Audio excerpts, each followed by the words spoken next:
Merci à vous deux, c'était super, merci pour cette belle option. Et c'est une belle introduction, mais en fait, pendant les moments de culte, j'aime bien aussi me laisser un peu surprendre. On ne fait pas toujours des enseignements voilà, carrés. Je pense que le Seigneur nous donne un matelas par l'esprit. Il peut être aussi bouleversé par ses plans. Des fois, on a à cœur quelque chose et puis au dernier moment, il nous dit non, tu vas mettre l'accent là-dessus. C'est ce qui m'est arrivé hier pendant qu'Alexandre partageait. Hier après-midi, j'ai été poussé à aborder ce sujet. Et je pense que ça va dans la lignée de la scène qu'on vient de partager ensemble. S'il y a une chose dont on n'est pas suffisamment conscient aujourd'hui, malheureusement, c'est peut-être l'importance de l'Église. L'importance de l'Église. Jésus est mort pour son Église. Amen. Donc la valeur de l'Église, c'est son sang. Vous imaginez la valeur de l'Église? C'est incroyable. Et c'est vrai que, bon, nous on n'a pas 80, 100 ans, je ne sais pas comment les chrétiens ont vécu juste après-guerre, ont dû voir comment l'Église, alors je ne sais pas, je parle peut-être par rapport à l'Occident, mais certainement dans le monde entier c'est peut-être la même chose. Peut-être que dans les pays persécutés, il y a encore une autre façon de vivre l'Église, mais combien cette pauvre Église a été malmenée. Il faut le reconnaître.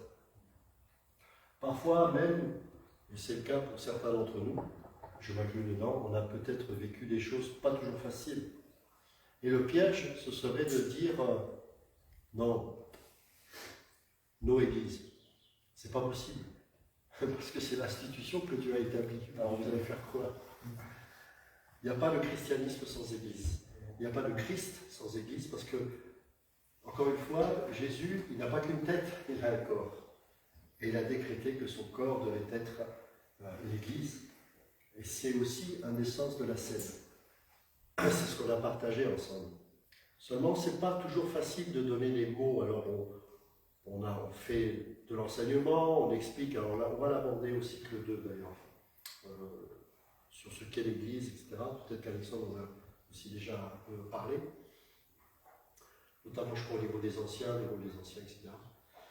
Mais on va aller plus loin parce que c'est important, parce qu'aujourd'hui, on entend tout et son contraire. Et à partir de quoi on peut dire que des personnes, quelle que soit leur race, leur nationalité, leurs origines, hommes ou femmes, à partir de quand on peut dire c'est une église.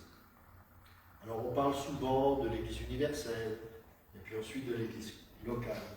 On ne va pas aborder ça, on va parler de l'église, tout simplement, qu'elle soit universelle ou pas, de l'église. Et on va prendre quelques passages, mais vous vous rappelez, j'avais abordé aussi la relation de couple, et j'avais fait un parallèle avec l'église, et puis bon, c'était pas trop la thématique, donc je m'étais arrêté là. Mais on va essayer de garder ça en tête. On ne va pas parler du fondement apostolique de l'Église, etc. C'est pas vraiment, je ne veux pas prendre ça sous cet angle ce matin, mais plutôt dans la continuité de ce que l'on a vécu, c'est-à-dire l'amour, l'unité, mais comprendre ce qu'est réellement l'amour et qu'est-ce que l'unité. L'unité, ce n'est pas le compromis. L'amour, ce n'est pas le compromis non plus. Puisqu'à chaque fois que Dieu parle de l'amour, il met toujours en face la vérité. C'est-à-dire que ce n'est pas grave qu'il y ait des différends entre des gens, mais il faut les traiter. Sinon, ce n'est plus l'amour, c'est l'hypocrisie. Malheureusement, souvent dans l'Église, il y a beaucoup d'hypocrisie. Et l'Église, quand on dit l'Église, c'est facile de se dire « ouais, l'Église est hypocrite ». Non, je suis hypocrite. Parce que je suis un composant de l'Église. C'est trop facile de dire l'Église un tel, l'Église qui est dans tel lieu. Mais nous sommes l'Église. Donc nous sommes aussi ce que l'Église est. Et je me mets dedans. Je ne suis pas meilleur. Donc, on ne pourra pas avancer tant que chacun d'entre nous, nous refusons de faire cette remise en question.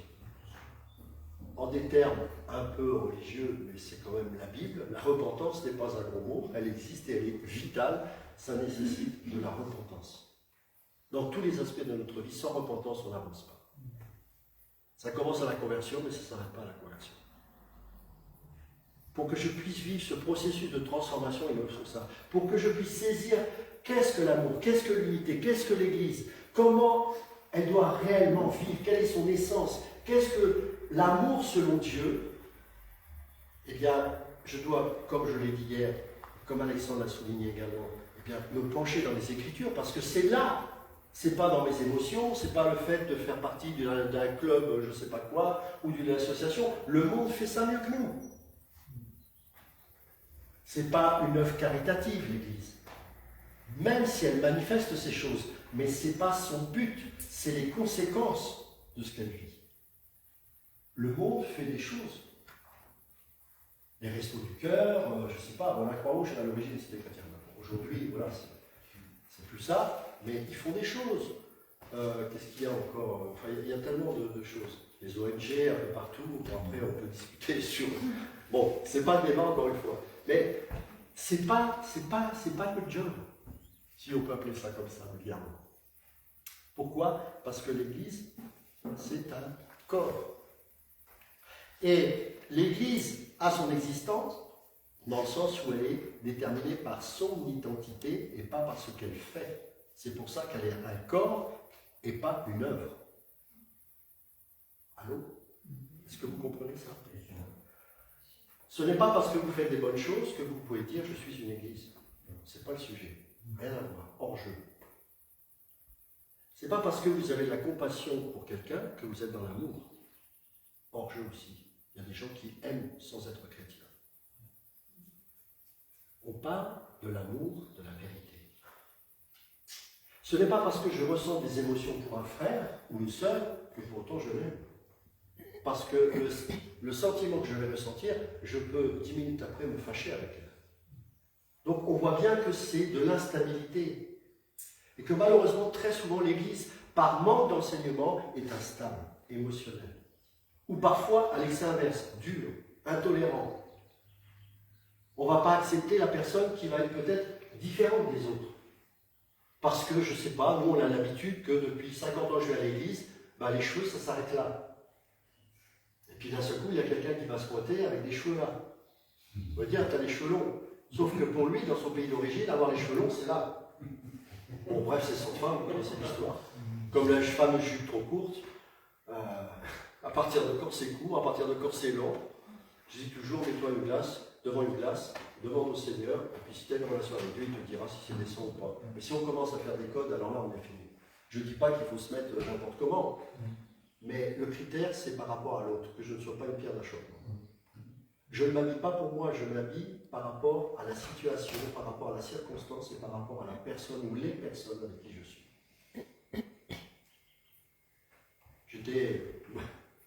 Il y a un petit reste un peu provocateur avant ma conversion. C'est vrai que des fois, pour casser et briser la glace, je m'habillais très différemment des autres. Mais ce n'est pas une bonne attitude. Parce que comment voulez-vous entamer un dialogue si déjà vous êtes dans la provocation? Vous voyez? Donc on voit bien que l'habillement, c'est pas tout. Paul il dit, tout m'est permis, mais tout n'est pas utile. Pourquoi? Parce que je ne vis pas par rapport à moi, par rapport aux autres. Quand je dis quelque chose, je ne suis pas parti pour ça, mais c'est pas grave. Quand je dis quelque chose, je ne le dis pas parce que j'ai envie de le dire, mais parce que je dois être conscient qu'il y a des gens qui ont un background, qui ont un vécu, qui ont des choses. Vous voyez, l'amour, ça va loin. C'est-à-dire que j'essaye, je dis bien j'essaye, ce qu'on appelle l'amour à soi, théologiquement parlant, j'essaie de le dire, moi. Et très souvent, et ma femme me le reproche souvent, Ludo, arrête d'écouter avec des filtres. Parce que des fois, on écoute, et si on réagit, c'est parce que parfois l'écoute, c'est filtré par notre arrière-plan, par des jugements, des choses comme ça, ce qui fait qu'on n'entend plus la personne. On répond, mais on ne répond pas réellement au fond de la question. On répond par rapport à ce qui nous motive. Ça peut être une blessure, ou ça peut être quelque chose de super qui va dans notre sens, Mais c'est pas mieux. L'écoute avec l'esprit, ça va beaucoup plus loin que ça. Mais depuis que je rentre dans ce cheminement, je m'aperçois que ça provoque malheureusement beaucoup de solitude et de l'incompréhension. Et quand je regarde notre maître à tous, qui est Jésus, s'il y en avait un qui était seul et incompris, c'était bien lui. Parfois, on lui posait des questions, on avait l'impression qu'il répondait à côté ou qu'il n'y répondait pas. Et puis à un moment donné, parce que, évidemment, il est Dieu, il tapait au niveau du cœur. Il était, lui, en tant que Dieu et homme, capable de voir que derrière la question, il y avait un cœur. Et que ce cœur devait être percé. Mais nous, c'est ok, on a le Saint-Esprit, mais c'est pas facile. Mais c'est ce qu'on doit vivre dans l'Église. Parce que l'Église, elle est comme ça. Et plus vous allez essayer de rentrer dans cette dimension, je reconnais qu'il y aura parfois peut-être des incompréhensions et que vous n'aurez pas à vous justifier. Ça, c'est un des aspects de l'amour. L'amour n'est pas non plus la dureté et le mépris. Dieu n'a jamais rejeté qui que ce soit. Même les pharisiens. Je me rappelle que Nicodème en était un. Et il a eu de très belles discussions avec Nicodème. Ce qui leur reprochait, c'est justement qu'ils étaient durs. Et qu'ils imposaient aux autres ce qu'eux-mêmes n'appliquaient pas. Il était dur avec eux, mais gracieux avec les pécheurs. Parce que eux, ils venaient les mains vides. Ils savaient qu'ils étaient pécheurs. On leur a tellement rappelé dans les synagogues qu'ils étaient des pécheurs et qu'ils ne méritaient même pas d'y rentrer. Mais Jésus, il a dit, venez à moi, vous tous qui êtes chargés et fatigués, et je vous donnerai du repos. C'est ça l'Église aussi. Ce n'est pas la dureté. C'est aussi l'effacement. Il n'y a pas un gourou, parce que la tête, c'est Christ. Et on n'est pas là pour essayer de cacher. Vous savez, quand on dit qu'il n'y a aucun intermédiaire entre Dieu et les hommes, si ce n'est Jésus-Christ et Jésus-Christ homme, j'ai toujours cette image, je ne peux pas m'arrêter d'y penser. À chaque fois que je cite ce verset, je vois toujours des hommes qui vont parfois se mettre entre Dieu et les brebis. Et puis, j'ai l'image de Jésus qui essaye de... Oh, je suis là. Parce que c'est un être délicat, il est Dieu, il est tout puissant, mais il est gracieux. Parce que la base de la nouvelle alliance et de l'Église, c'est la grâce. Le voile a été déchiré, il ne faut pas l'oublier. Alors ne remettons pas ce voile. Et c'est la raison pour laquelle Paul fait un parallèle entre l'Église et la femme. Un mariage, même pour un athée, comme je vous l'avais dit lors d'un cours, c'est le niveau le plus élevé de la spiritualité. Le plus beau défi qui est donné à un mari, c'est d'avoir un homme, c'est d'avoir une femme et de l'aimer jusqu'au bout. Et je vais peut-être vous dire des choses qui vont un peu choquer tout à l'heure, mais si on comprend et on saisit ça, je pense que ça peut changer même les relations dans les couples. Le monde a changé les valeurs. La femme se masculinise et l'homme se féminise. On le sait, c'est de pire en pire. Et par rapport à ça, il y a des réactions diverses. Vous avez le machisme, qui n'est pas mieux. Vous avez le féminisme. Bref, il y a des réactions par rapport à ça. Mais l'Église, c'est un gouvernement. Il y a des règles, il y a des lois, il y a des principes. Et il faut que dans l'Église, l'esprit du monde, et ce que le monde et l'ennemi qui est derrière tout ça et qui agit et qui essaie de nous influencer, ne soit pas là pour influencer l'Église de Christ. Donc, pour connaître son fonctionnement, pour connaître et comprendre sa valeur, pour savoir combien le corps est précieux aux yeux de Christ, il faut aller dans les Écritures. Et trop souvent, on a une vision très humaine de l'Église. Je ne vais pas faire le coup de l'Église, c'est pas un bâtiment, parce que c'est bon, je crois qu'on va changer de registre. Mais je voudrais encore vous parler de la relation entre l'homme, le mari et la femme. Parce que je crois que si Paul en a parlé ainsi, et en faisant un parallèle avec l'Église, s'il y a quelque chose à saisir de très beau et de très profond. Et donc on va prendre quelques passages et on va lire Éphésiens chapitre 2.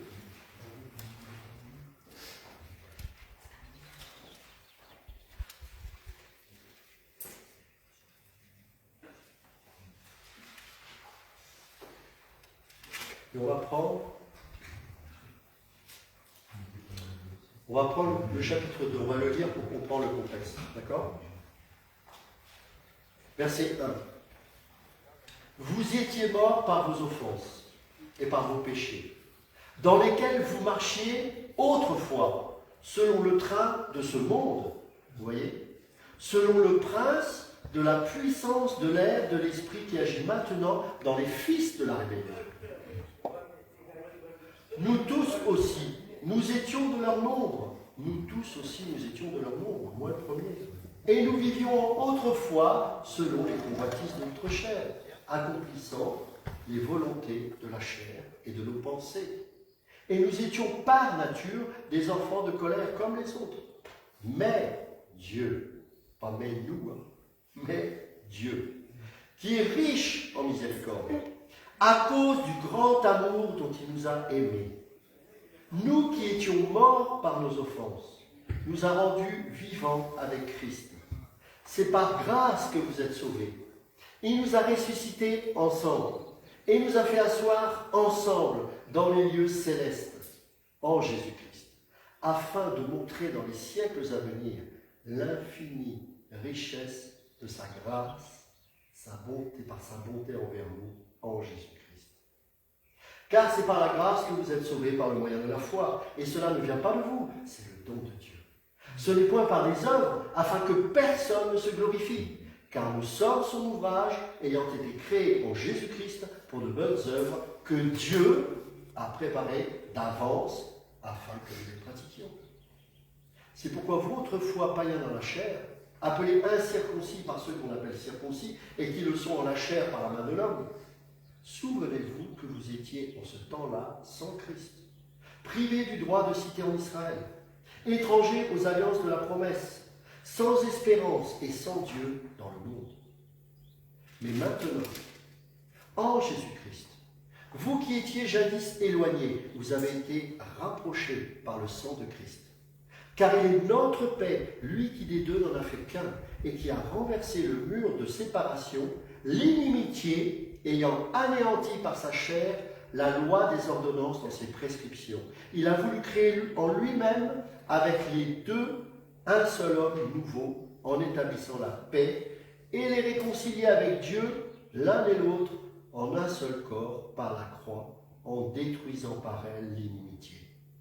Il est venu annoncer la paix à vous qui étiez loin, et la paix à ceux qui étaient près. Car par lui, les uns et les autres, nous avons accès auprès du Père dans un même esprit. Ainsi donc, vous n'êtes plus des étrangers, ni des gens du dehors, mais vous êtes concitoyens des saints, gens de la maison de Dieu. Vous avez été édifiés sur quoi? Sur le fondement des apôtres et des prophètes. Là, on ne parle pas des apôtres et des prophètes d'aujourd'hui. D'accord? L'Église, c'est les 12 apôtres, ceux qui sont au ciel, ceux qui sont la composante de la Jérusalem céleste. Il y a tout un enseignement là-dessus, mais c'est une Église apostolique. Le mandat a été confié aux apôtres d'établir la doctrine de l'Église. Donc ils avaient l'autorité de Christ lui-même.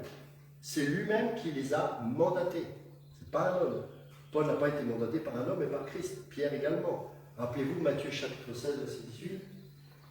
Tu es Pierre, et sur cette pierre, je bâtirai mon église. Alors la pierre ici, ce n'est pas le premier pas ou celui qui va être le pape. C'est sur la confession précédente qu'il avait faite, à savoir, quand il posait la question, qui dites-vous que je suis?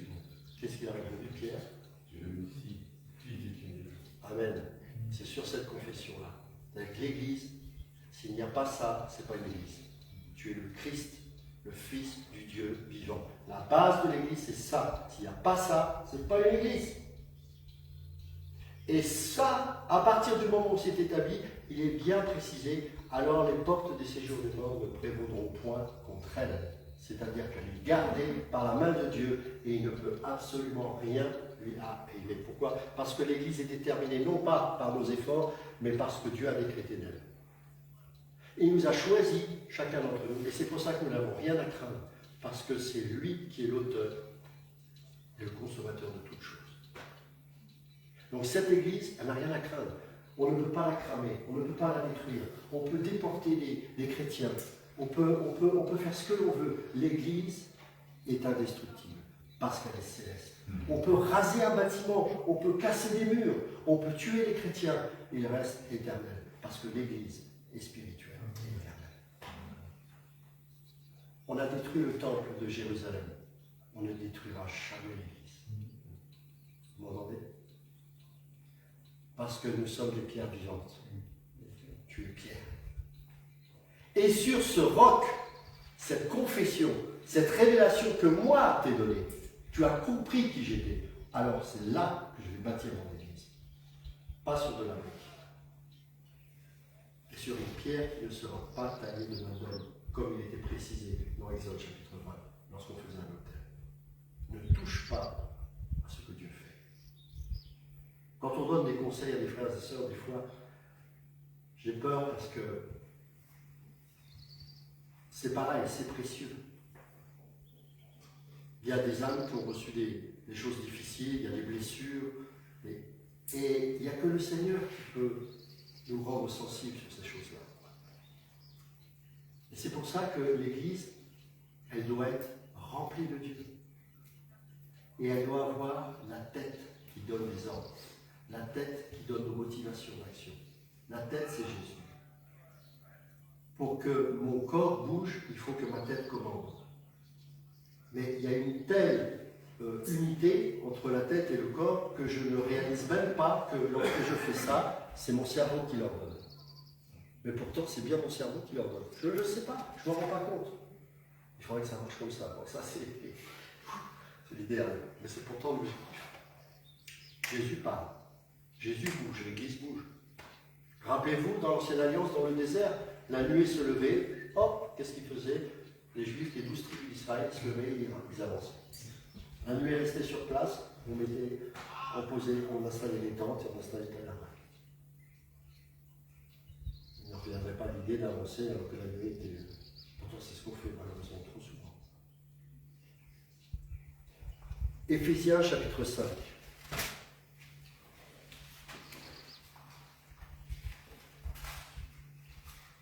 Là, dans beaucoup de passages de Éphésiens, il dit souvent « Autrefois vous étiez ». Autrefois vous étiez.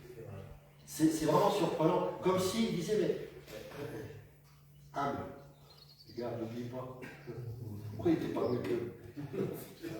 Donc s'il y a quelqu'un qui vient en fumant une clope dans l'église, ne le prends pas comme si c'était un diabolique. Hein, d'accord? Parce que toi, tu as peut-être mis 5 ans avant de te débarrasser de la clope, mais tu ne l'as pas dit au pasteur, tu fuis en cachette dans les c'est jamais connu les gens comme ça. Mais pourquoi on fait ça? Parce qu'on nous a tellement poussé à se montrer voilà, avec un manteau de justice propre. Voilà. Et puis évidemment, quand c'est comme ça, on pêche encore plus, on craque. Non, n'oubliez pas. Et pourquoi il est important de ne pas oublier? Pour avoir de la compassion, pour avoir de l'amour, pour avoir aussi parfois de la fermeté. Parce que vous savez, il y a 2 types de mal. Il y a le mal kakos et il y a le mal poneros. Il y a le mal que je me fais à moi-même qui n'a pas forcément de conséquences sur autrui. Mais il y a le mal qui contamine et qui peut détruire tout un corps. Et là, il faut tailler. Il y a des passages qu'on a tendance à occulter, mais la discipline dans l'Église est importante. Paul a chassé. Paul a remis des âmes à Satan, pas parce qu'il les mettait au diable, ce n'est pas le sens de ces versets. C'est-à-dire que parce que c'était justement pour que le Seigneur achève sa sanctification afin qu'il soit malgré tout sauvé, mais comme au travers du feu. Là encore, il faut bien comprendre. Parce qu'il était motivé par l'amour, parce qu'il voyait que, vous savez, un petit virus de rien du tout peut contaminer tout un corps. Le péché, le mal qui contamine, c'est ça. Donc tout ça, je vous dis, tous ces aspects-là, ça fait partie de l'amour. Il n'y a pas, vous savez, en fonction de notre arrière-plan, on va avoir une vision de l'amour. Il faut être nettoyé de ça et comprendre ce que la parole dit concernant l'amour. Qu'est-ce que l'amour? On l'a vu comment Jésus nous a aimés. Seigneur, éloigne de moi cette coupe. Imaginez, c'est terrible. Mais il a été au bout parce qu'il voulait accomplir la volonté du Père. Il savait qu'il était venu pour ça. Les émotions et les amis. Parfois, on doit faire des choses, mais en tant qu'homme, quand on gère un foyer, il faut savoir ce qu'on va faire. Parce que des mauvaises décisions que je vais prendre vont avoir un impact sur ma femme et sur mes enfants. Si je ne suis pas capable de diriger correctement mon foyer, alors correctement, ça ne veut pas dire sans problème, tout va bien, ça n'a rien à voir. On ne choisit pas des anciens par rapport à ça, mais par rapport à la manière dont ils gèrent ces situations. Vous voyez que ça n'a rien à voir. Parce que tant qu'on n'est pas confronté à des difficultés, c'est facile. Hein. Alors ça veut dire qu'on va qualifier un ancien, mais il n'a jamais eu de problème. Oh super, lui. Et puis un jour, on va découvrir qu'il aura une épreuve et il va faire n'importe quoi. Oui, mais tu ne l'as pas regardé, tu n'as pas été suffisamment patient, on ne les a pas testés pour savoir au moment où il y a des épreuves et des combats, comment ils réagissent. Nous avons tous des combats. Nous avons tous des difficultés, que ce soit en tant que père, en tant que mère, en tant que couple, mari, femme. Mais comment on gère ça?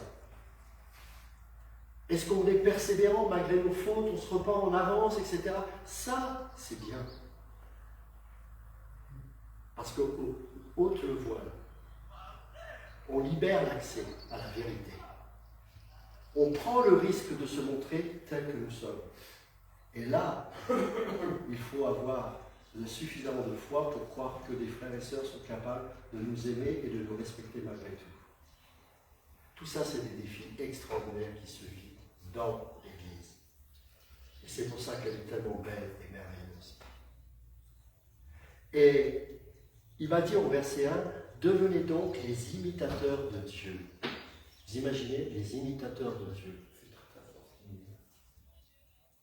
Comme des enfants bien-aimés et marcher dans l'amour. À l'exemple de Christ qui nous a aimés et qui s'est livré lui-même à Dieu pour nous comme une offrande et un sacrifice de bonne odeur. Que la débauche, ni aucune impureté, ni la cupidité ne soient pas même nommées parmi vous, ainsi qu'il convient des saints. Qu'on n'entende ni paroles grossières, ni propos insensés ou équivoques, choses qui sont contraires à la bienséance, qu'on entende plutôt des actions de grâce. Car sachez-le bien, aucun débauché ou impur ou cupide, c'est-à-dire idolâtre, n'a d'héritage dans le royaume de Christ et de Dieu. Que personne ne vous séduise par de vains discours, car c'est à cause de ces choses que la colère de Dieu vient sur les fils de la rébellion. Ça c'est pour les impies, évidemment. N'ayez donc aucune part avec eux. Aucune part avec eux.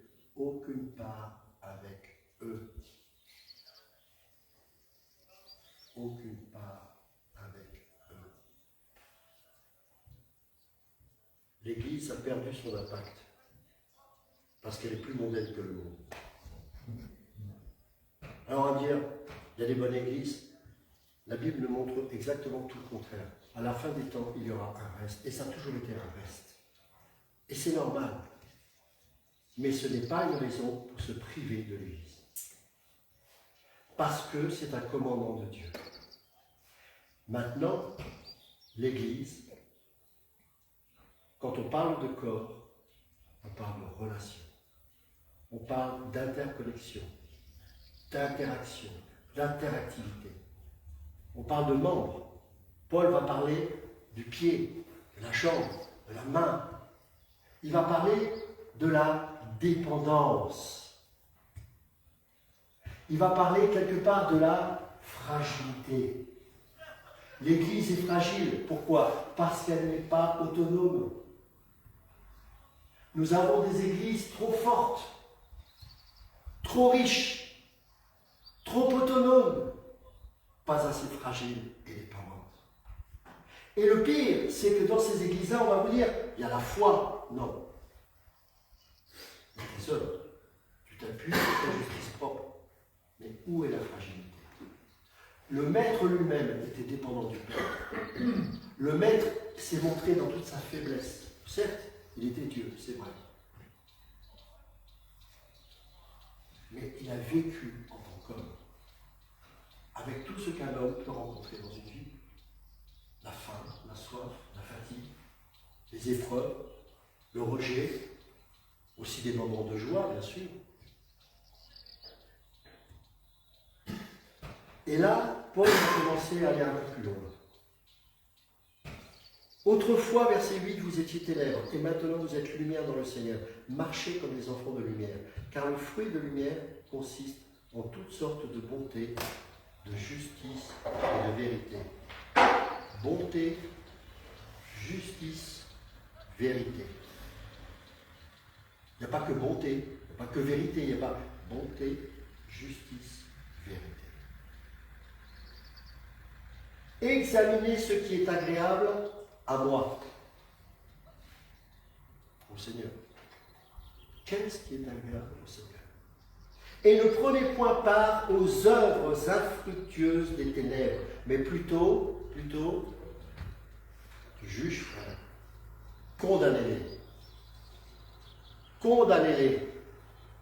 Condamnez l'hérésie. Condamnez la fausse doctrine. Condamnez le péché. C'est biblique. Quand il est dit ne jugez point, il n'est pas fait mention de ça. On parle du jugement quand vous êtes par exemple avec un frère, et puis on le juge, comment tu peux faire ça? Mais toi, qui es-tu? Ça c'est du mépris, parce qu'il n'y a pas de compassion là-dedans. Mais là, quand on parle de juger, c'est de dénoncer ce qui n'est pas de Dieu. Par amour, avec douceur, il le dit toujours avec douceur. Paul dit toujours avec douceur, mais avec fermeté. C'est pas opposé, hein. Il faut être doux et ferme. Souvent, le colérique est en colère parce qu'il est faible. Il ne se maîtrise pas. Mais quand on est ferme, il n'y a pas besoin de s'énerver. Hein. Parce qu'on s'appuie sur quelque chose dont on a reçu une pleine et entière conviction.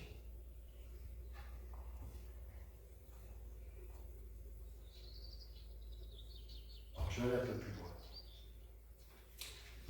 Soyez, verset 18, la partie B, soyez au contraire remplis de l'esprit. Et on l'a fait tout à l'heure. Comment? Kolacha, Malaka. Non, c'est pas ça. En vous entretenant par des psaumes, par des hymnes, par des cantiques spirituels, chantant et célébrant de tout votre cœur les louanges du Seigneur. Rendez continuellement grâce à Dieu le Père pour toutes choses, au nom de notre Seigneur Jésus-Christ, vous soumettant les uns aux autres dans la crainte de Christ. La crainte, ce n'est pas la peur ici, hein. C'est le respect vis-à-vis de Christ, le respect qu'on lui doit. La manière dont nous aimons les uns les autres révèle le respect qu'on a envers Dieu. Quelqu'un qui ne respecte pas Dieu ne peut pas respecter son prochain. Et là, on va dans le cœur du sujet. Femme, que chacune soit soumise à son mari comme au Seigneur. Alors, bien, quel est le rapport? Là, on part sur comment on doit vivre en tant que chrétien. Hein, on va dire que c'est quelque part le cadre de l'Église. Et puis là, d'un seul coup, femme, que chacune soit soumise à son mari comme au Seigneur. Mais en fait, il n'a pas changé de thème. Là, le sujet, ce n'est pas le mari et la femme. Si on regarde le contexte, ce n'est pas le sujet du tout. Même s'il en parle, évidemment, et qu'on peut s'inspirer de cela pour savoir comment fonctionne un couple. Mais ce n'est pas la thématique. Ici, c'est l'Église. Et donc, il va dire, femme, que chacune soit soumise à son mari comme au Seigneur, car le mari est le chef de la femme, comme Christ est le chef de l'Église. Donc, vous voyez, il garde la même thématique qu'est l'Église. Et donc, il utilise la relation entre le mari et la femme pour essayer de faire comprendre quel est le degré de relation qu'il y a entre Christ et son Église. Et c'est dans ce cadre-là qu'il parle effectivement de la soumission par rapport à comment Dieu a créé la femme, comment Dieu a créé l'homme, quel est le rôle de chacun. Alors après, il faudrait faire un autre enseignement, c'est que signifie la soumission dans ce cadre-là. Moi, je ne vais pas parler de ça, sinon on n'est pas rentré. Or, de même que l'Église, alors je vais continuer, pardon. Car le mari est le chef de la femme, comme Christ est le chef de l'Église, qui est son corps et dont il est le sauveur. Ça, c'est très intéressant. Or, de même que l'Église est soumise à Christ, les femmes aussi doivent l'être à leur mari en toutes choses. C'est très difficile parce que dans la pensée grecque, en fait, ce n'est pas vraiment le même sens. Là, c'est compliqué à expliquer, mais quand il parle de soumission, en fait, c'est pour gagner sa femme. En fait, c'est là où beaucoup d'hommes ne comprennent pas le sens de ce verset. La responsabilité de l'homme, c'est quelque part d'être un enseignant permanent dans sa vie. C'est quelqu'un qui doit se sacrifier en permanence. Et Dieu, et c'est pour ça que je dis que le mariage est le plus haut niveau de la spiritualité, a mis un vis-à-vis, mais différent de nous, beaucoup plus fragile. Alors, ok, il y a des femmes qui peuvent être plus fortes que d'autres, mais je parle en général. Physiquement, elle est constituée différemment. Pourquoi? Parce qu'elle n'a pas la même vocation, elle n'a pas la même fonction, elle n'est pas... Le rôle est différent. Vous savez, c'est difficile de faire impliquer deux puzzles ensemble s'il n'y a pas, vous savez, les trous et les crochets qui correspondent. Donc, dans un couple, si on reste chacun pareil, si on ne comprend pas le rôle de chacun, ça ne va pas se matcher, ça ne va pas fonctionner. Il est en train d'expliquer que l'Église est fragile et qu'elle a besoin d'une autorité sur sa vie, non pas pour qu'elle soit dominée, mais pour qu'elle soit aimée. Et c'est pour ça que Paul dit que l'homme doit aimer en tant qu'autorité. De quelle manière on manifeste cette autorité? En se sacrifiant comme Christ a aimé l'Église. Ça veut dire que l'homme est responsable devant Dieu de la manière dont il va gérer son épouse. La femme, non. Ce n'est pas son rôle. La femme est un vase. L'homme émet. Du verbe émettre. L'homme est un émetteur. La femme est un réceptacle. C'est fondamental de comprendre ça. Si vous ne comprenez pas ça, vous ne serez pas heureux dans votre couple. Je répète, la femme est un réceptacle et il n'est pas là pour émettre, mais l'homme doit émettre. Maintenant, et c'est là où les choses se compliquent, l'Église n'est pas là pour émettre, elle est là pour recevoir de la part de son époux. Si l'Église se met à décider d'elle-même, Jésus, malgré toute l'autorité qu'il peut avoir, il n'émettra pas. Il n'entrera pas. Lisez bien les 7 églises du livre de l'Apocalypse, c'est clair. Je frappe à la porte. J'ai besoin que ce vase puisse avoir confiance afin de s'ouvrir à moi. Pour gagner cette confiance, il est mort à la croix. Pour que la femme prenne le risque d'être un réceptacle pour l'homme, il va falloir qu'il soit très patient, sinon c'est du viol. Un mari peut violer sa femme, même au bout de 10 ans de mariage, et ça c'est grave. C'est pas parce que c'est dans le mariage qu'il n'y a pas de viol.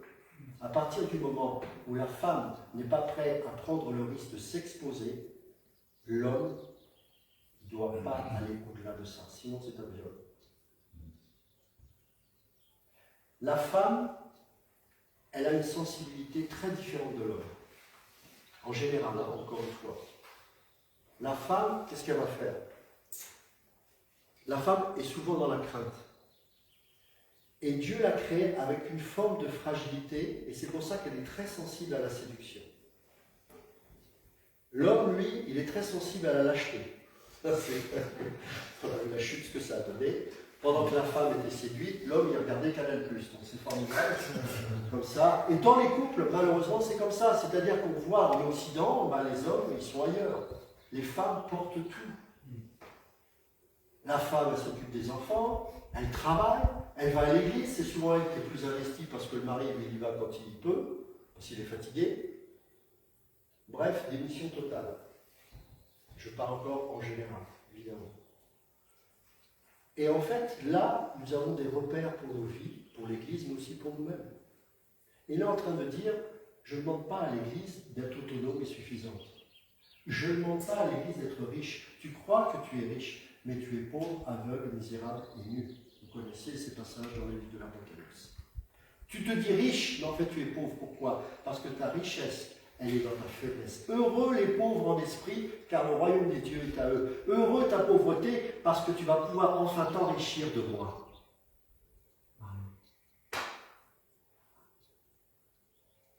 Ta richesse, c'est ta pauvreté, parce que ta pauvreté engendre ta dépendance. Et de qui tu vas être dépendant? De la richesse de Christ. Heureux les pauvres en esprit. Heureux ceux qui sont conscients qu'ils ne peuvent rien faire sans Christ. Et donc, il utilise ce parallèle entre l'homme et la femme. L'Église est ce réceptacle de la grâce de Dieu. Et Dieu va émettre de l'amour. Il va émettre de la sanctification. Il va émettre une motivation qui va transformer l'Église. Mais il ne violera pas l'Église. De la même manière, l'homme, oui, je suis désolé, c'est lui qui a l'autorité. Mais le problème, c'est que l'autorité, ce n'est pas tel que, humainement parlant, on l'entend. Le mari doit aimer sa femme, dit Paul. Qu'est-ce qu'il dit, Paul, sur la femme? Est-ce que vous le savez? Est-ce qu'il lui demande de l'aimer? Non. Ça ne veut pas dire que la femme ne peut pas l'aimer. Rappelez-vous, nous l'aimons parce que il nous a aimé le premier. Je vous assure, c'est extraordinaire la relation de couple. Votre femme, pour les maris, aura du mal à vous aimer. Et c'est pour ça que Paul dira toujours qu'au moins elle vous respecte. Parce que si l'homme n'est pas respecté, il perd sa virilité. Et ça peut aller jusqu'à l'impuissance. On va parler cash. Il y a beaucoup de nuques dans les couples. Parce que les femmes, même si elles n'ont pas forcément toujours la possibilité d'aimer, mais elles ont le devoir de respecter. Évidemment, si l'on fait n'importe quoi, c'est autre chose. Je parle de manière idéale, évidemment. Et donc, du coup, Paul met l'emphase sur la responsabilité du mari. Christ est le garant du maintien de l'Église. Christ est le garant du maintien et de l'entretien de l'Église. L'homme doit subvenir non pas aux besoins de sa femme, mais doit contribuer à l'épanouissement de son épouse. Et ce n'est pas en lui donnant les plus beaux vêtements ou en lui faisant les soldes. C'est en manifestant Christ. C'est parfois d'être capable de supporter les relations tendues. C'est aussi parfois accepter de reconnaître que nous avons été un mauvais mari dans certains domaines de nos vies et que nous avons besoin de demander pardon à nos épouses. C'est tous ces aspects-là. Il y aurait beaucoup de choses à dire sur les couples, je sais. Mais il faut comprendre que l'Église, c'est l'épouse. Et l'épouse a besoin de son mari. Dépendance. L'homme a été créé pour donner, pour se sacrifier. La femme aussi donne. Mais vous remarquerez que c'est la femme qui porte l'enfant, ce n'est pas le mari. Parce que le mari, il va à la guerre, il va au combat, il prend les coups, il protège son foyer, il protège sa femme. Et il ne le sort pas, il ne l'isole pas du monde, hein. C'est pas ça non plus. Mais il est là pour décider. Souvent, j'entends des femmes qui me disent, mais mon mari ne décide de rien. Et je le pousse. Et c'est très intéressant de voir beaucoup d'entre elles ne disent pas, puisque c'est comme ça, je vais le faire. Non, elles disent, je le pousse. J'aimerais qu'il fasse ça. C'est étrange, non? Parce que c'est légitime. Il faudrait qu'il fasse ça. Peut-être qu'il aille résoudre des problèmes administratifs où il dit à sa femme depuis un mois, ouais, c'est bon, je m'en occupe. Ou alors, on délègue à notre épouse, mais il faut être en accord, mais il faut faire quelque chose. Et c'est ce qu'on voit dans l'Église, c'est la démission des hommes. Pourquoi? Parce que, quelque part, on a aussi nos blessures. Il faut le reconnaître. Les hommes, il l'a dit Alexandre, je crois c'est hier et encore ce matin, c'est difficile pour nous de dire je t'aime. C'est comme ça, c'est pas simple. Et de la même manière que la femme elle a besoin d'être en confiance pour s'ouvrir, nous aussi on a besoin aussi de temps en temps qu'on nous dise je t'aime pour se sentir un héros. L'homme, il a besoin, même si des fois c'est exagéré, qu'on lui dise t'es un mec super. L'homme il est comme ça, il a envie d'être son d'Artagnan, il est sur le cheval, et puis même si c'est un âne à l'eau d'un cheval, il a pas en bras. Mais vous comprenez ce que je veux dire? C'est pour ça que Paul dit à la femme, respectez vos maris, ne les humiliez pas. Parce qu'ils ne vont pas être en mesure d'émettre. C'est difficile de recevoir pour une femme, dans l'acte. Vous comprenez ce que je veux dire? Mais si la femme ne respecte pas son mari, le mari ne peut rien faire. Il est créé comme ça. Un homme qui est humilié sexuellement dans son couple, il ne peut rien faire. Donc tout ça, c'est de l'équilibre. On ne parle pas de ces choses-là, et pourtant c'est important. Paul en parle. C'est important. C'est pour ça qu'il y a autant de couples qui sont complètement... Alors ils ont une vision, par exemple, de la collaboration, des choses comme ça, mais de choses qu'on voit, mais qui ne sont pas forcément parfaites. Parce que chaque couple a une identité particulière. Chaque femme, chaque homme a un caractère particulier. Donc on ne peut pas faire des photocopies, des clones. C'est pas « Ah, j'aimerais ressembler à tel couple ou je ressemble à tel homme ou telle femme ». Non, c'est quelle est la particularité que Dieu a établie dans mon couple. C'est ça, on s'en fiche des autres. Eh bien, c'est dans la parole qu'on va trouver ça. Et là, on va trouver chacun l'équilibre.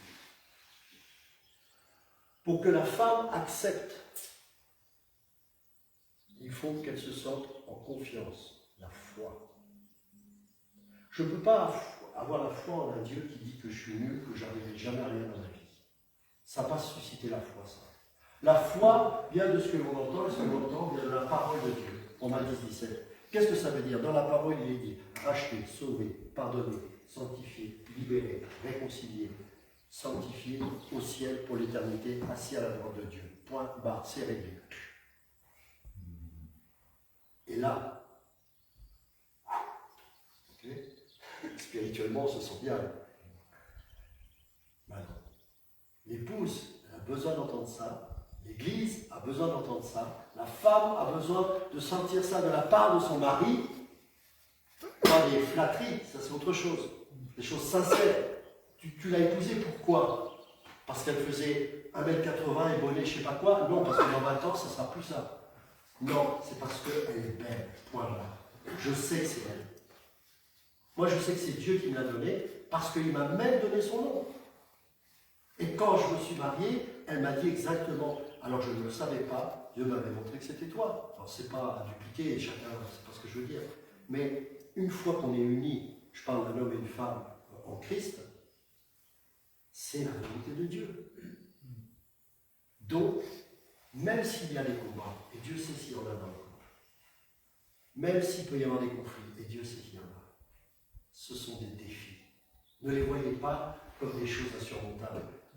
Louez Dieu pour ça, parce que pour l'homme, là je m'adresse plus aux hommes, pour l'homme, c'est le moment justement de se dire « Waouh, qu'est-ce que tu veux m'enseigner dans ce problème que j'ai avec mon épouse, par exemple? Qu'est-ce que tu veux m'enseigner? Ah, j'ai peut-être été trop brusque avec elle. Peut-être que je n'ai pas passé assez de temps avec elle. Peut-être qu'elle m'a vu plus avec des sœurs dans le cadre de l'église qu'avec ma propre femme. Ou peut-être que je dis tellement de choses en l'air qu'elle en a marre de voir quelqu'un qui parle et qui ne fait rien derrière. Bon, il y a tellement de choses, hein.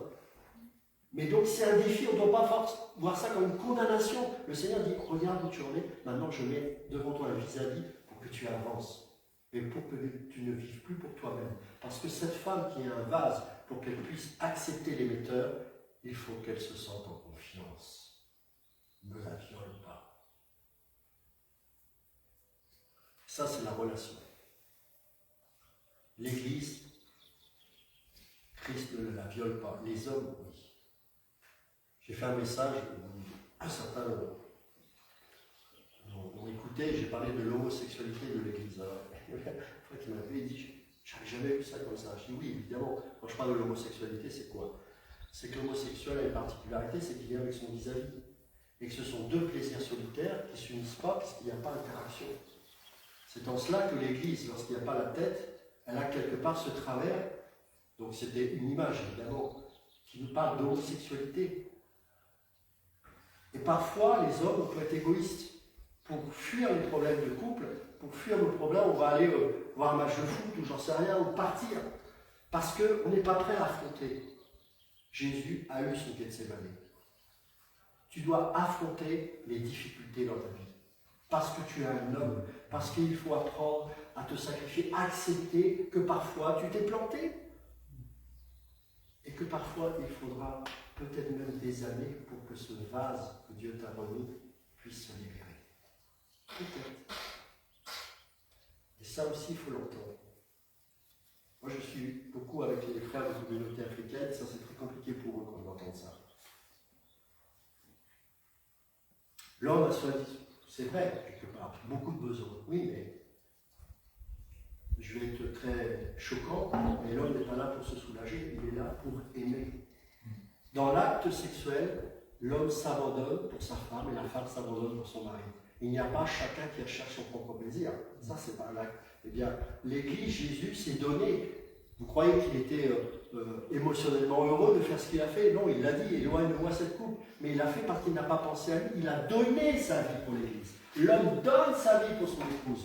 Et ça se concrétise aussi dans l'intimité du lit, où l'homme n'est pas là pour se satisfaire, mais pour que sa femme se réjouisse. Et que la femme réjouisse son mari. Et ainsi, il y a une interdépendance et une relation entre l'un et l'autre. Ça ne se fait pas comme ça. C'est pour ça qu'il faut des années et que ça se construit. Mais c'est ça qui est beau. C'est pas, l'échec ne doit pas nous condamner. Mais on se dit, bon, ok, on va construire, on va discuter ensemble. Et c'est pour ça que moi, aujourd'hui, je suis beaucoup plus... c'est pas que j'apprécie, évidemment, quand on est jeune, tout ça, il y a l'excitation, on est content, on est tout beau, surtout elle. Et puis avec l'âge, moi je trouve que c'est plus beau aujourd'hui. Il y a plus de profondeur. Pourquoi? Parce qu'il y a une histoire. On a tracé, c'est vrai, hein, on a tracé dans les couples, il y a eu des années, il y a eu, vous savez, comme les guerriers qui ont des cicatrices, et puis il y a la remise des médailles, on est des guerriers, on est resté, on a été au bout du combat. Quelque part, c'est ça, c'est que dans un couple, on a une histoire, chaque couple a une histoire qui est particulière, et elle est belle. Elle est faite d'échecs, mais elle est faite de victoires. Et à partir du moment où on est encore ensemble, ça veut dire que c'est la victoire. On ne demande pas, oui, l'Église, elle est parfaite parce qu'elle est en Christ, on connaît ce blabla, mais l'Église, elle a plein de cicatrices, l'Église, elle est malmenée, l'Église, elle pleure, l'Église, elle supplie, l'Église est malheureuse comme tout, l'Église est seule, perdue dans la campagne, parce qu'elle n'ose même plus aller dans une église qu'on a, soi-disant église, parce qu'elle a tellement peur de rencontrer encore des gens qui vont violer l'Église. Mais je suis désolé de vous le dire, il faut prendre ce risque malgré tout. Parce que Dieu a créé une seule institution qui est l'Église. Ça ne veut pas dire qu'il faut aller n'importe où, mais il ne faut pas s'isoler non plus. C'est très important. Une famille, moi j'en discutais avec mon épouse, on a une famille qui habite loin, c'est de l'autre côté de la mer, donc c'est en Afrique. Elle nous manque terriblement, c'est important. Et la famille la plus importante, c'est le corps de Christ. Nous sommes frères et sœurs. Ce n'est pas des mots, comme je disais hier, qu'on va prendre à la légère. Donc, on va partir, je vais avoir une petite tristesse, parce que vous allez me manquer, parce qu'on a vécu des moments forts ensemble, donc on va être triste. Si par exemple, il y a quelqu'un qui va dire du mal d'une autre personne de la même église, et que j'en ai un retour, je vais être triste. Parce qu'on ne se parle pas comme ça dans la famille de Dieu. Dans la famille de Dieu, quand ça ne va pas, on se le dit, mais on ne va pas ricaner. Par exemple, on ne va pas pécher en méprisant les autres, en disant je fais ce que je veux. Non, parce que notre vie est regardée, et je peux être une pierre d'achoppement. Donc on vient toujours à ça. L'autre, l'autre, l'autre, le prochain, le prochain, le prochain. L'Église, c'est quelque chose de merveilleux. C'est un super défi pour nous, de nous abandonner, parce qu'on n'a pas le choix, de nous abandonner à notre mari, et là je parle de l'Église, à notre mari qui est Christ. Seigneur, pardonne-moi, parce que j'ai une conception de l'Église qui est peut-être liée à des choses du passé ou je ne sais pas quoi. Seigneur, je veux que tu sois vraiment ce mari qui ait le plein pouvoir sur elle. Parce que toi, contrairement peut-être aux hommes qui peuvent abuser ou faire n'importe quoi, toi tu es parfait. Toi, tu es bon. Toi, je sais que, alors que tu es Dieu, que je devais aller en enfer, que je devais pourrir dans la géhenne pour l'éternité, eh bien, tu t'es dépouillé de ça, de ton autorité pour m'anéantir, afin de me sauver, de m'aimer, de verser ton sang. Alors oui, je m'abandonne à toi, parce que toi, je serai jamais maltraité. Mais ça se manifeste comment? Par le risque de vivre avec des gens qui vont être parfois agaçants, parfois différents, parfois aussi super sympas, mais à un moment donné, il faut aussi passer à autre chose. Bref, de prendre le risque de s'aimer. L'Église, comme un couple, c'est le plus haut niveau de spiritualité. C'est tout. C'est le défi. On ne peut pas vivre sans l'Église. Là, je ne parle pas forcément de bâtiment, je parle de l'Église.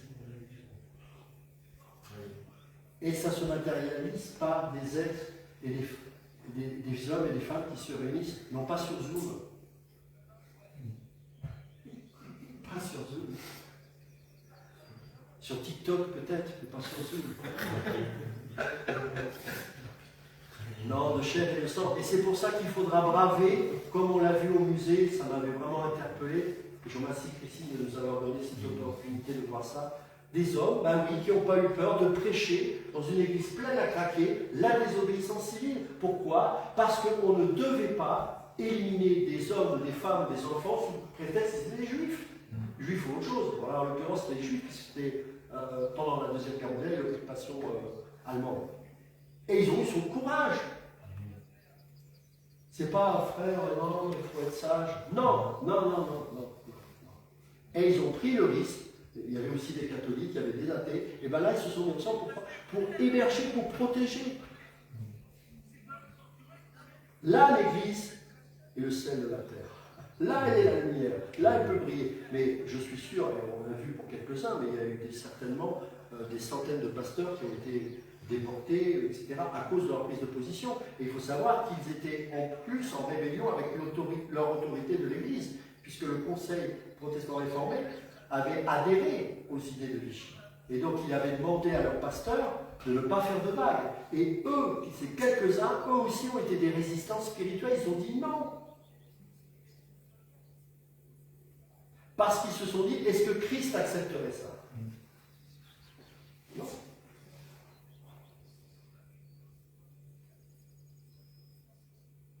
Donc, c'est trop compliqué de rentrer dans des explications. Est-ce que c'est des briques? Est-ce qu'elle doit être disposée, l'église avec un pupitre, de machin, de truc? Je pense que c'est un piège de tomber dans ces trucs-là. Il faut vraiment prendre de la hauteur. Et je crois que Paul a eu cette... inspiré de comprendre qu'il ne fallait pas rentrer là-dedans. D'abord, je pense qu'ils n'avaient pas... C'était la naissance de l'église et le Seigneur l'inspirait. Mais c'était un juif de la tribu de Benjamin. Il faisait certainement partie du conseil des sages.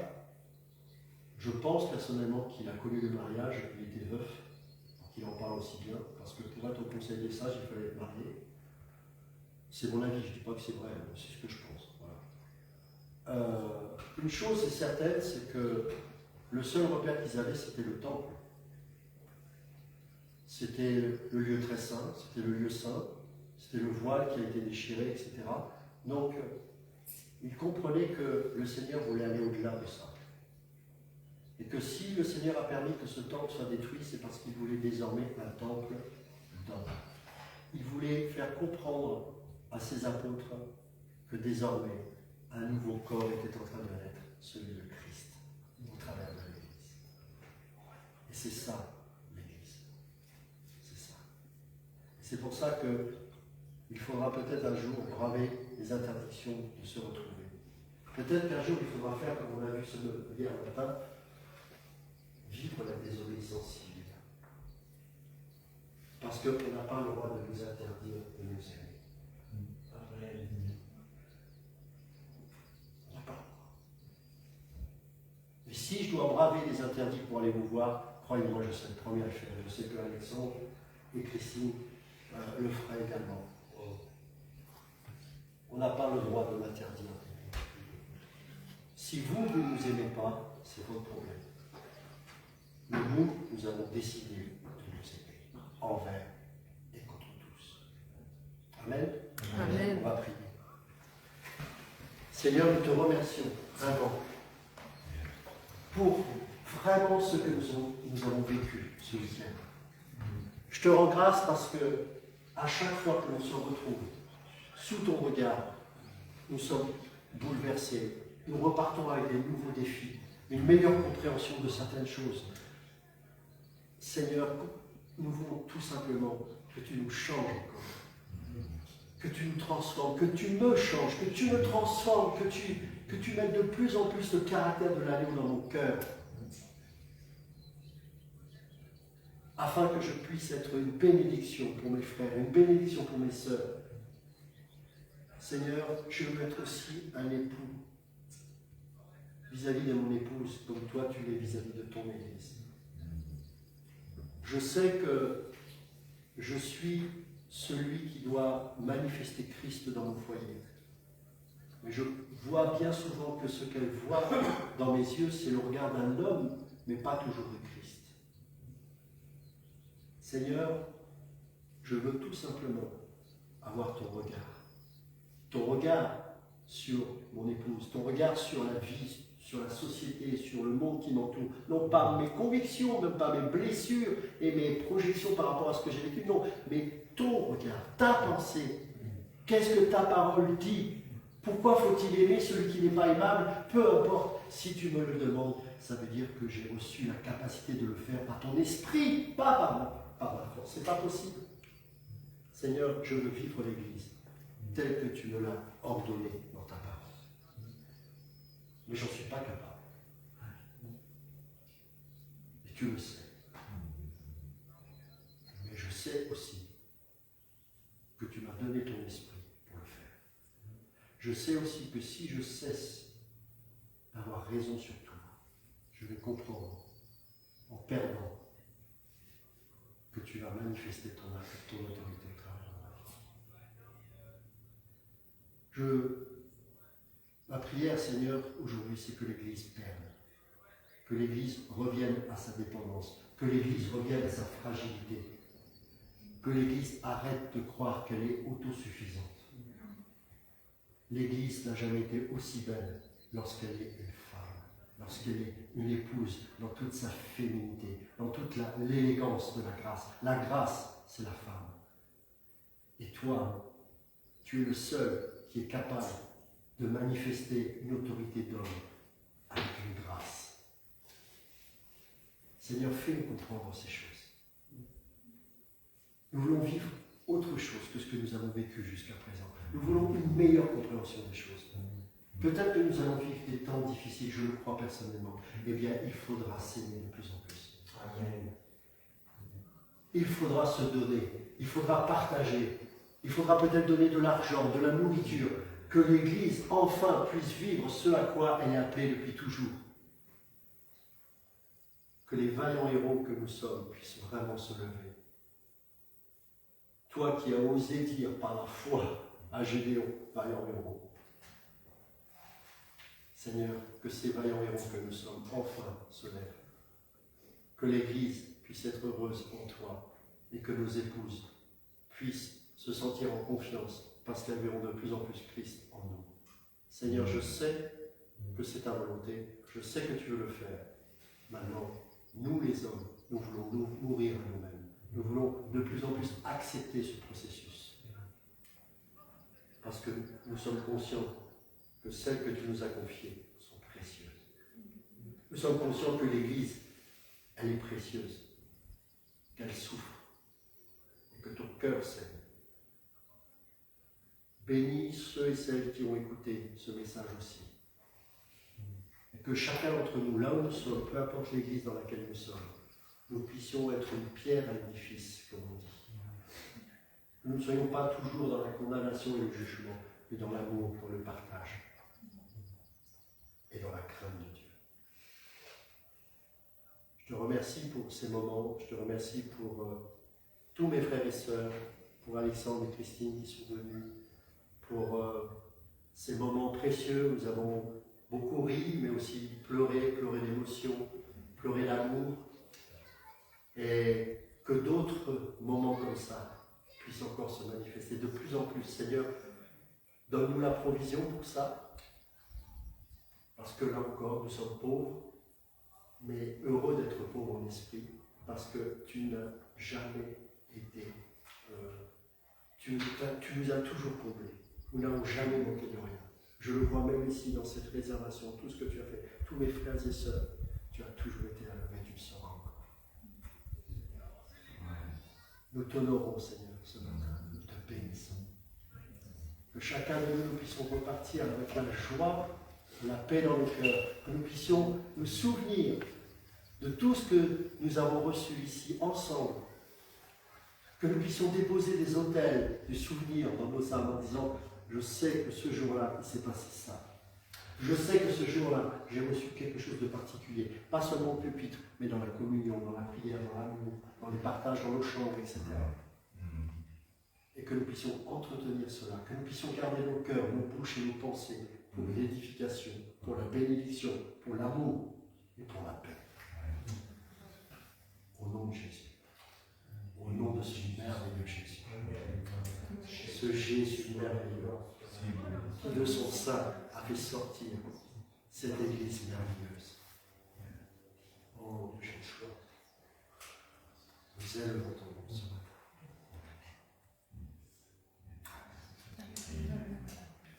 On peut peut-être juste se lever. Juste un cœur. Oui, vas-y. Quelque chose. On parle de soumission et tout à l'heure pendant la scène, c'est bien le message parce que j'ai envie de faire un geste tout seul.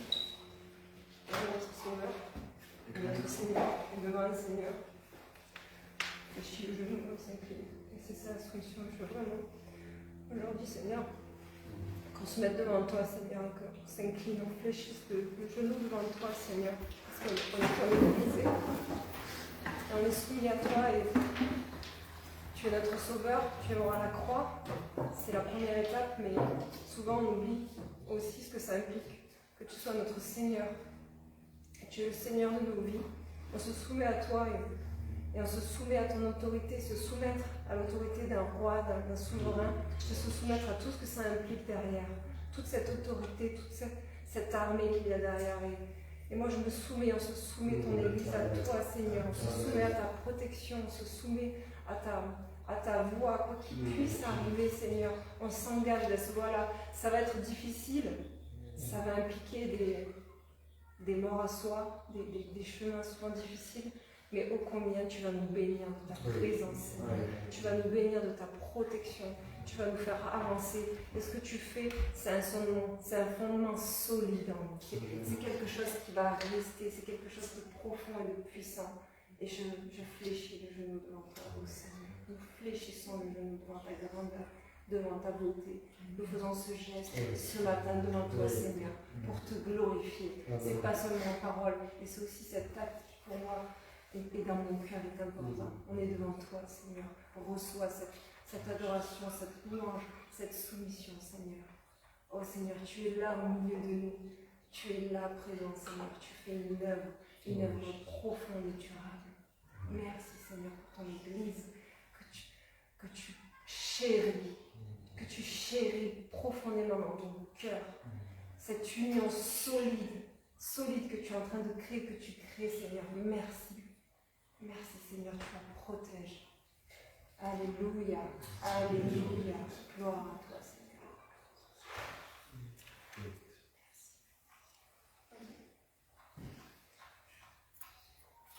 Si quelqu'un peut-être élever la voix.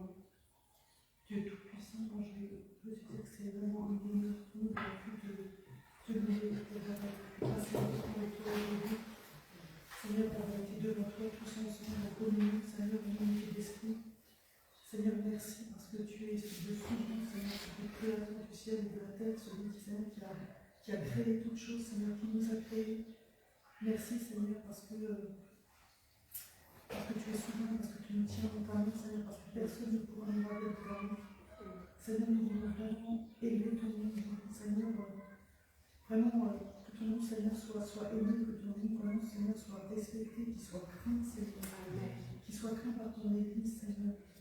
Seigneur, nous voulons vraiment te bénir pour ce qui s'est passé, pour tout ce que nous avons reçu, parce que c'est une grâce immense, Seigneur. Parce que nous, on est très rien du tout, Seigneur. Mais tout ça, ce sont des trésors que tu nous as donnés, des choses que tu nous as données, Seigneur, alors que nous, on n'est rien du tout.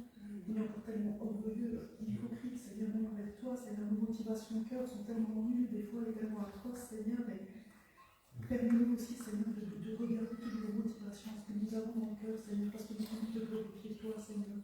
Et en rien, nous voulons que nous soyons glorifiés. Vraiment, Seigneur, nous t'aimons, mais Seigneur, nous t'aimons tellement gratuitement, Seigneur. pas capable de t'aimer comme on devrait t'aimer, Seigneur. Et toi, pourtant, Seigneur, nous mériterions du tout, Seigneur. Et toi, tu nous aimes inconditionnellement. On a encore tellement reçu dans le passage par lequel on va donner, Seigneur. Tu nous aimes inconditionnellement, cet amour est tellement grand, Seigneur, il est merveilleux, Seigneur. Qui suis-je pour que tu m'aimes aussi, Seigneur? Et moi, c'est merveilleux d'espérance de pouvoir te voir un jour de mes propres yeux, Seigneur. C'est tellement grand, c'est tellement merveilleux ce que tu me donnes. Peut-être même de te toucher, Seigneur. Et qui suis-je pour dire que un jour peut-être je peux te toucher, mais toi tu nous aimes, Seigneur. Et c'est sur cet amour-là que je crois, Seigneur, qu'on va vivre dans cette nouvelle terre que nous reçus avec toi tous en paix, Seigneur. On va vivre dans cette atmosphère d'amour, dans cette atmosphère de gloire, dans ta présence éternellement, Seigneur. C'est merveilleux et je te bénis et je te remercie pour tous ces frères et sœurs qui sont si précieux. J'ai ressenti un tel amour, Seigneur, au milieu, pendant ce séminaire, Seigneur. C'est tellement merveilleux que tu es la grâce de nous permettre, Seigneur, de nous réunir et de pouvoir partager tous ces moments. Même si je m'aurais aimé tellement plus, je m'aimais tellement les frères et les sœurs ici que je n'ai pas pu côtoyer, Seigneur. On aurait besoin de plus de temps. Et merci, Seigneur, pour tout ce que tu fais, Seigneur. Merci parce que, Seigneur, tu as commencé une œuvre en nous et que tu vas l'achever, Seigneur. Merci pour tout ce que tu fais pour nous. Merci parce que tu t'es dépouillé, parce que tu t'es abaissé, Seigneur, jusqu'à devenir serviteur, Seigneur. Seigneur, jusqu'à la mort à la croix, Seigneur. Merci pour ce que tu as fait, merci, Seigneur. Merci pour tout ce que tu es. Merci, Seigneur, pour tout ce que tu es. Merci pour ta beauté. Nous voulons nous prosterner dans ta beauté, ta majesté aujourd'hui, Seigneur. Tu es merveilleux, Seigneur. Tu es beau, tu es digne, tellement digne d'être loué, Et pour nous, c'est un honneur de le faire, Seigneur. C'est un honneur, vraiment, Seigneur, de pouvoir être tes enfants, Seigneur, de compter parmi tes fils et tes filles, Seigneur. Nous sommes les enfants du Dieu Tout-Puissant, le Créateur, Seigneur. C'est merveilleux. Nous te bénissons, Seigneur. Et vraiment, donne-nous de pouvoir, Seigneur, partager ça aux autres, Seigneur. On est vraiment un cœur, Seigneur, pour ceux qui sont perdus. Combien de fois, je n'ai même plus de cœur pour les perdus. Je ne me rends même plus compte, Seigneur, de où ils vont aller, Seigneur. Je te demande pardon pour ça, je te demande pardon pour le peu d'amour que j'ai pour toi, Seigneur. J'en ai tellement plus. Un jour, peut-être qu'on pourra t'aimer le plus grand amour possible, Seigneur. Le plus possible, Seigneur.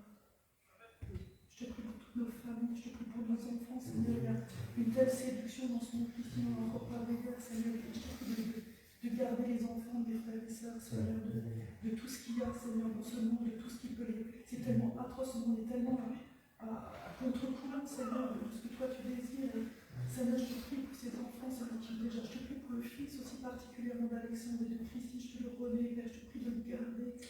Fais-en vraiment, Seigneur, un serviteur pour toi, un disciple, Seigneur, quelqu'un qui te suive. Et je te remercie pour ce que tu as fait auprès d'Alexandre, pour Alexandre aussi et Christine, et de tout ce qu'ils ont appris à travers tout cela, et toutes ces personnes qu'ils ont reçues. Je te demande vraiment, Seigneur, de les attirer à toi, tous ces dealers, Seigneur, toutes ces personnes qui ont fait du mal à leur fils, Seigneur. Et ce fils, je sais qu'il a subi ça, mais en même temps, Seigneur, ça va lui servir. Je sais que tu ne permets pas les choses pour rien, Seigneur. Jamais tu permets les choses pour rien, ni pour leur fils, ni pour eux-mêmes, Seigneur. Merci pour tout ce qu'il y a, toutes les bénédictions qui vont découler de tout ça, Seigneur.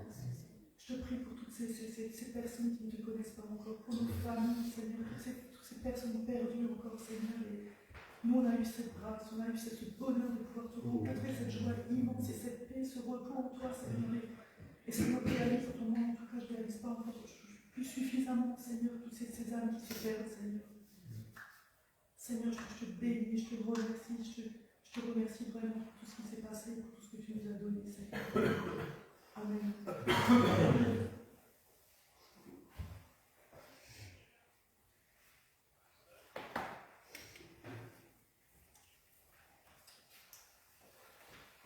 Seigneur, élevé ton nom, et nous te disons merci pour ce que tu fais dans ma vie. Seigneur, ton amour ne tarit jamais. Tu es le Dieu d'éternité, tu règnes sur la terre et dans les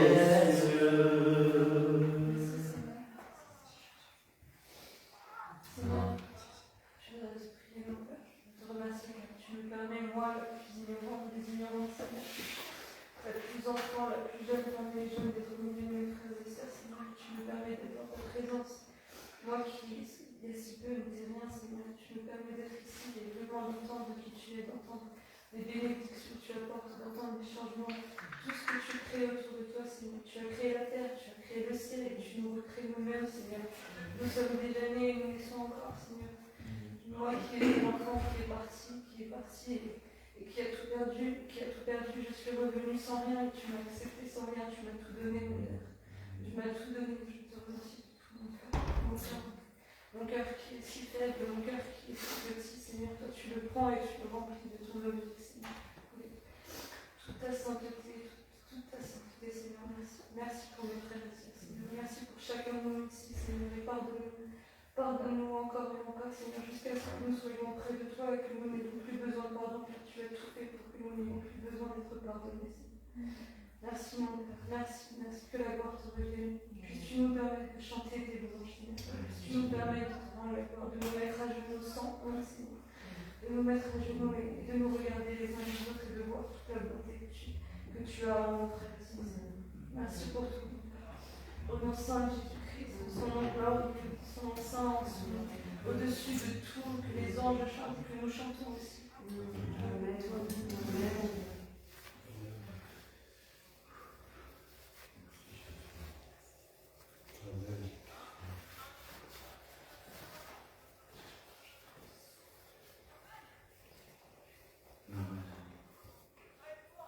Merci Seigneur. Amen.